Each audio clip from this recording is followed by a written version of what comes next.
জামালপুর জেলার সরিষাবাড়ী উপজেলায় তারুণ্যের উৎসব উদযাপন উপলক্ষে দিনব্যাপী ফুটবল, ক্রিকেট ও ব্যাডমিন্টন টুর্নামেন্টের ফাইনাল খেলা অনুষ্ঠিত হয়েছে।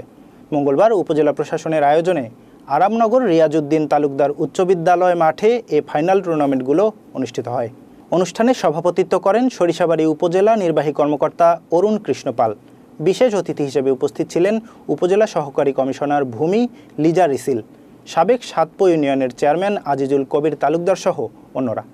উপজেলা পর্যায়ে পোগলদিঘা ইউনিয়ন ও কামরাবাদ ইউনিয়নের তরুণদের মাঝে ফাইনাল ক্রিকেট খেলার শুভ সূচনা করেন উপজেলা নির্বাহী কর্মকর্তা অরুণ কৃষ্ণ পাল ও সাবেক ইউপি চেয়ারম্যান আজিজুল কবির তালুকদার। বিকেলে একই মাঠে ফুটবল প্রতিযোগিতা অনুষ্ঠিত হয়। অনুষ্ঠানটি পরিচালনা ও খেলার ধারাবিবরণী দেন উপজেলা একাডেমিক সুপারভাইজার রুহুল আমিন বেগ।